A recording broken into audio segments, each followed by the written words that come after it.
Okay, so now we're gonna do something cool. I really like is this on the wrong slide?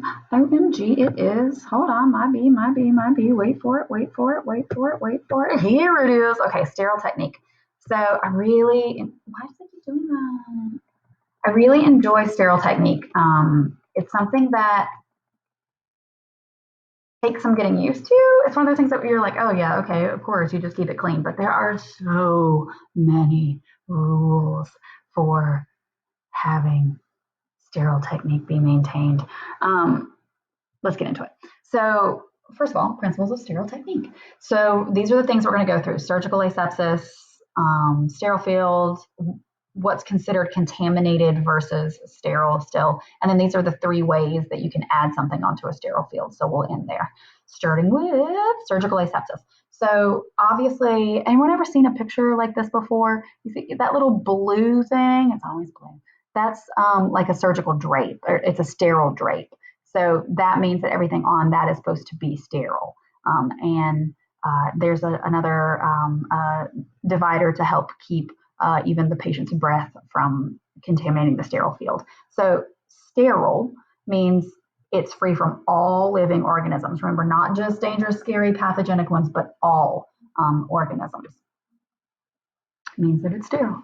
So sterilization is the best way to make sure a patient is not going to get contaminated and thereby get an infection from some sort of surgical instrument or even your hands during surgery. You have to keep things sterile, and it takes, or as sterile as is humanly possible. There's always going to be stuff in the air that we can't suck out, but like it has to have special filtration systems, and they have to wear these surgical masks so that their breath doesn't come out. And so to the extent that is humanly possible, sterilization keeps living organisms, all sorts of bacteria and spores and things like that, away from open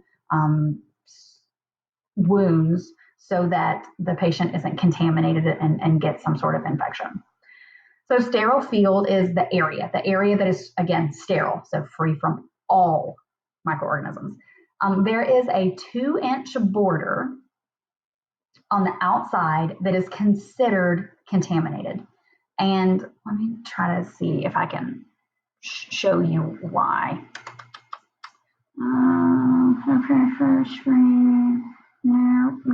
No. Okay, crap.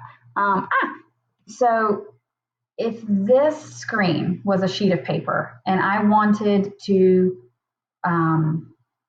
touch it, right? If I wanted to put it somewhere, I have to touch it. Anything that I've touched is contaminated. So when I first lay down, say, that blue drape, I have to touch it. I can't, despite my best efforts, I can't move things with my mind. So I had to touch it somewhere to lay it down. And the place that I'm going to touch it, obviously, is the very outside border. So for that reason, 2 inches on this side, 2 inches on this side, 2 inches on this side, and 2 inches on this side is considered contaminated. Contaminated means someone's touched it, something's come into contact with it. We can't guarantee that it's sterile anymore. So anytime that you have it, say, this is my blue sheet, this is my sterile field, this 2-inch isn't sterile, that's not sterile. So when I'm trying to put stuff on it, I put it in the middle. I don't ever let something that's going to touch the patient touch the 2 inches on the outside border of it. And in order to maintain my sterile field, except for the 2 outside inches, I cannot reach across it or turn my back on it. So this seems a little silly, but if I reach across it, I can't guarantee that some little piece of bacteria didn't fall off of my sleeve. It's kind of the same reason why you're not supposed to reach over people's food, because your dead skin cells fall off onto the food. Ew, disgusting. And you don't turn your back on it, because when you're not looking at it, you can't guarantee that some sort of little leprechaun didn't run by and lick it and make it dirty. So you can't reach over it, and you can't turn your back on it, because you can't not be looking at it.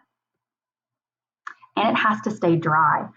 This is the same reason that you have to use 2 paper towels when you're drying your hands. One to dry your hands, and then you throw it away, and then you get a dry paper towel to touch the handle of the faucet to turn the water off. It's because wet things let bacteria just go straight through them. So if the sterile field gets wet, the bacteria underneath it can permeate up and come through the surface. So it has to stay dry. So that was the field, the whole blue drapey thing that you're laying down to put all your stuff on. So then your stuff is your sterile packages, the things that you're going to put onto the sterile field. So there's always an expiration date for sterile packages. So like if you're opening up gauze that's pre-sealed, like every couple little pieces is in that little paper wrapping or whatever, that's supposed to be sterile gauze. Now, we can't say that that little paper wrapping is going to keep it sterile for forever, because in usually like a year or 2 years, 3 years, that paper is going to get like just wear and tear. It's going to get little nicks in it, and then it's no longer going to be considered, we can't guarantee at least that it's sterile past however many months or however many years out. So they will all have expiration dates. You have to check the expiration date. And if anything is expired, I know it seems silly to be like, nope, that gauze is expired. But if it is, you have to throw it away. There's a sterile indicator, especially like, remember the autoclave thing, that little strippy thing? You have to make sure that that's right. Similar to that, there's an indicator there saying that it should still be sterile. Now, when you are opening those packages, you only touch the outside of the wrapper. So what I want you to think about is, like when you open up a Band-Aid, the reason that, I don't know if you've ever noticed, my mom was like in her 50s before I pointed this out to her, the end of the Band-Aid package has like, it's split. It's no longer like one, it's got like two little things so that you can pull them apart. And that's so that you don't have to go digging your finger down in to get the Band-Aid out. You can only touch the outside of the wrapper because the stuff on the inside has to stay sterile. And if you touch it, it's no longer sterile. So I'm going to link some videos for this, but basically you open it up and then you kind of flip it over so that it falls out, so that you don't have to go dig down into the packaging, because then you've got to touch the thing and then it won't be sterile anymore. So outside is considered contaminated. So the way that, and I'll show you a video for this, you're going to take the top flap. So like if this is like, think of it kind of like a letter that's not like an envelope or whatever. So you would take this top flap and peel it away from you, right?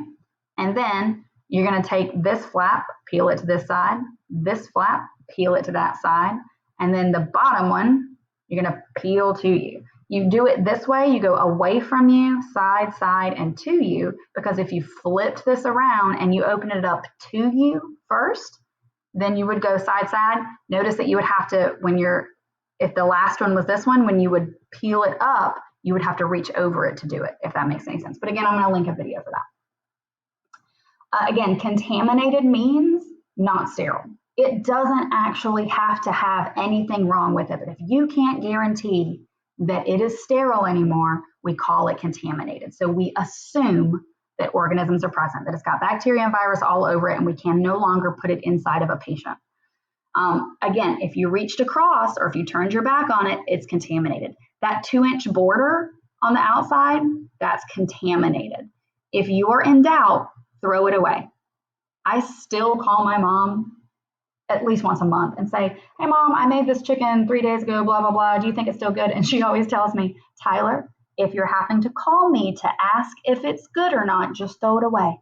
If you're in doubt, just throw it away. Now I don't. Well, if it's chicken, I throw it away, but if it's a cookie, I still eat it. But if it's going inside of a patient, if you're like, oh, I wonder if, throw it away.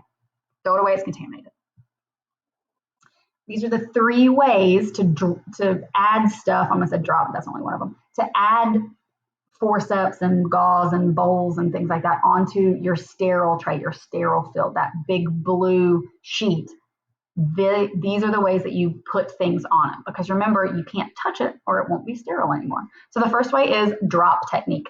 This is like if you open up a package and then just pour out the stuff. Now, I don't mean liquid pour, because obviously if it's wet, it's not sterile anymore. But like if you were to open up gauze and then just kind of dump it out onto the field, then that is drop technique. And I said gauze because that's the most common thing. So gauze, dressings, all your small little items, you're going to kind of open up the packaging, and then without touching the inside of it, you just kind of tip it over so that it falls out, and that's called drop technique.